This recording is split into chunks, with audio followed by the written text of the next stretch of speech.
Hello મિત્રો, તો આજે આપણે બનાવીશું કંઈક હેલ્ધી.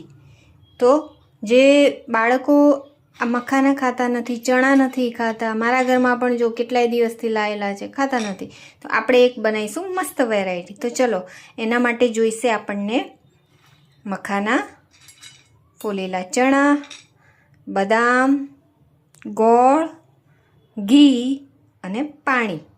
તો હવે આપણે બનાવીએ એનાથી મસ્ત હેલ્ધી લાડુ. હવે સૌથી પહેલાં આપણે જે આ બધી વસ્તુઓ જે છે, ચણા, બદામ અને મખાના, એને આપણે મિક્સરમાં જારની અંદર બધું મિક્સ કરી દઈશું. અને એને મિક્સરની અંદર મખાના, ચણા, બદામ આ બધું જ જે છે એ આપણે લઈ લીધું છે એક મિક્સર જારની અંદર. તો હવે આ બધું આપણે એને ક્રશ કરી દઈએ. હવે આપણે આ બધું મિક્સરની અંદર બદામ અને મખાના અને ચણા ત્રણેય મિક્સ કરી દીધું છે.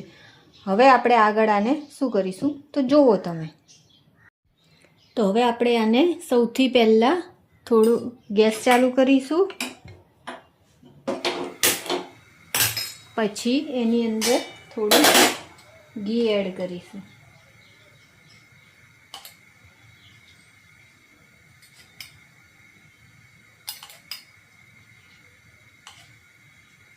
પાંચ ચમચી ઘી લીધું છે. ઘી ગરમ થઈ જાય એટલે આપણે જે આ ગેસને મીડિયમ આંચ ઉપર રાખીશું. બહુ ધીમો નહીં અને બહુ ફૂલ પણ નહીં. હવે આપણે જે આ મિક્સરમાં ક્રશ કર્યું હતું એને આપણે ધીમા તાપે શેકી લઈશું.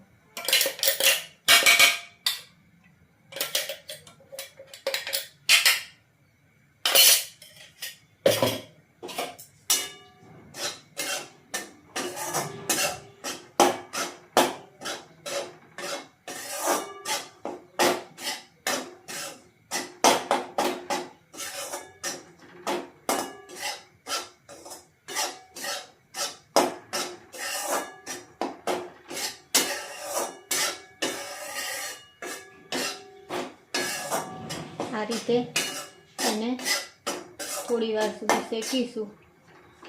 અને લાગે કે થોડું ઘી ઓછું છે તો આપણે એડ કરી શકીએ છીએ. બીજું થોડું ઘી અંદર એડ કર્યું. મને થોડું ઓછું લાગે છે, તમે ઓછું પણ લઈ શકો છો. હવે આ રીતે આપણે એને શેકવાનું છે. હવે આ રીતે 5 મિનિટ આપણે શેકી લીધું છે. એટલે હવે ગેસને કરી દઈશું બંધ. અને આ જે શેકેલો પાવડર છે એને એક વાસણમાં લઈ લઈશું.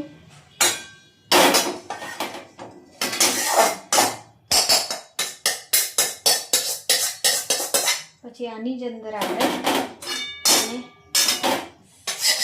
બરોબર સાફ કરી દઈશું. આની અંદર જ આપણે ફરી ગેસ ચાલુ કરીશું. એની અંદર જરૂરત મુજબ જેટલું તમે ગળ્યું ખાતા હોય એ પ્રમાણે ગોળ આની અંદર એડ કરીશું આપણે. એટલે પહેલાં ગેસ ચાલુ કરી દીધો.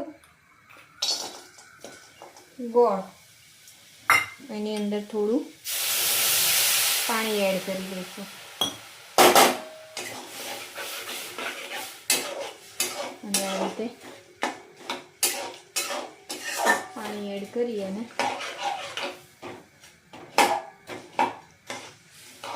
ગોળને હલાવી દઈશું. ગોળ સમારીને બી તમે નાખી શકો છો, કટકા કરીને બી નખાય. અને આ જે આપણે બનાવીએ છીએ લાડુ મખાનાના, એ બહુ જ હેલ્ધી છે શરીર માટે. કેલ્શિયમ, વિટામિન ઈ બદામમાં હોય છે. એના માટે શરીર માટે બહુ જ સારા છે. એટલે તમે પણ ઘરે જો તમારા બાળકો ના ખાતા હોય મખાના બદામ તો તમે એને આ રીતે ખવડાવી શકો છો.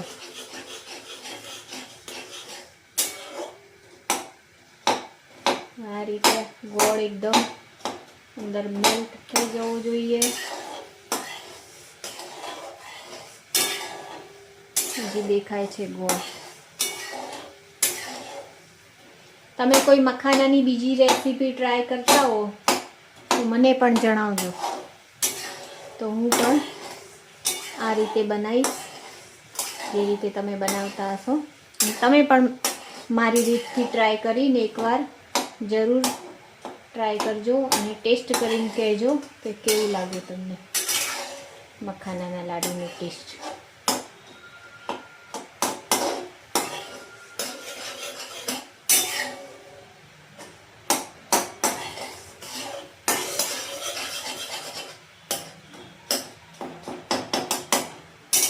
તમે તમારી રેસીપી જણાવજો તો હું એ રીતે બનાવીશ અને તમારું નામ બી લઈશ કે કોણે મને બનાવવાનું કીધું છે વિડીયોમાં.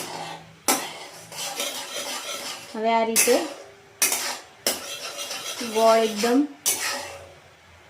ઉગળી ગયો છે એટલે હવે આપણે ગેસને કરીશું બંધ.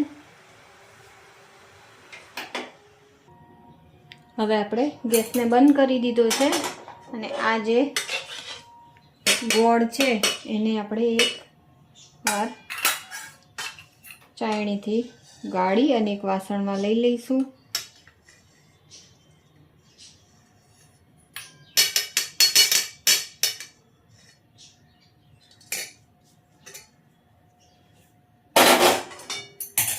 હવે આપણે આની અંદર જે ગોળનું પાણી બનાવ્યું છે એને એડ કરતા જઈશું ધીરે ધીરે.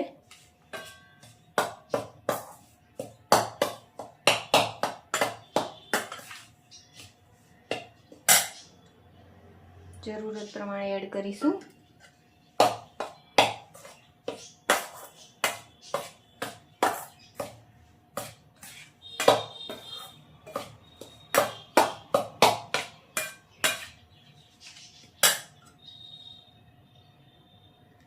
આપણું પાણી પરફેક્ટ બન્યું હતું. આપણે બધું જ પાણી અંદર એડ કરી દીધું છે.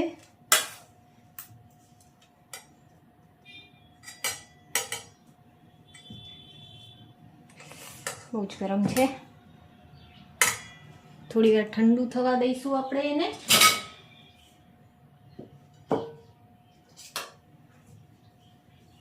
બહુ નહીં ઠંડુ થવા દઈએ, આપણે થોડું જ ઠંડુ થવા દઈશું.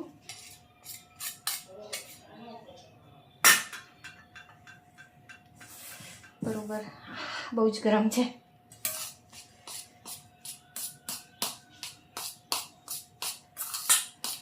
બહુ ગરમ લાગે તો તમે 2-5 મિનિટ એને રેસ્ટ પર મૂકી શકો છો. પછી તમે એના લાડુ બનાવો. જોઈ લઈએ હવે. ગરમ તો છે જ હજી, પણ આપણે લાડુ બનાવી દઈએ. લાડુ બહુ મોટા નહીં બનાવીએ, નહીંતર ખાશે નહીં. એટલે આપણે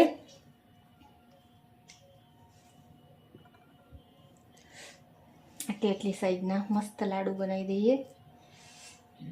તમારે લાડુ ના બનાવવા હોય તો તમે થાળીની અંદર સુખડીની રીતથી પણ બનાવી શકો છો. જુઓ કેવું મસ્ત લાડુ બન્યું છે.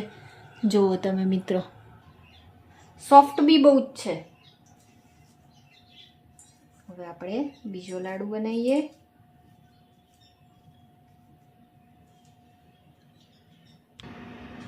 તો જુઓ મિત્રો, આપણા મખાનાના લાડુ તૈયાર છે. હેલ્ધી એકદમ, શરીર માટે બહુ જ સારા, કેલ્શિયમથી ભરપૂર. અને આટલા લાડુ બન્યા. આપણે જેટલી સામગ્રી લીધી હતી એની અંદર આપણે બનાવ્યા છે 5 ને 1 6 લાડુ. હવે આપણે ધરાઈ દઈશું ભગવાનને. આ લાડુ ભગવાનને ધરાઈ દઈએ, પછી આપણે ટેસ્ટ કરીને તમને જણાવું કે કેવું છે. તો જુઓ, હવે આપણે આને ટેસ્ટ કરી અને જોઈએ. જો કેટલા સોફ્ટ છે. આ એકદમ સોફ્ટ છે. હવે ટેસ્ટ કરીએ. બહુ જ મસ્ત બન્યા છે. તમે પણ જરૂરથી બનાવજો અને પછી મને કહેજો, મારા વિડીયોમાં કોમેન્ટ કરજો કે કેવા બન્યા. Bye bye.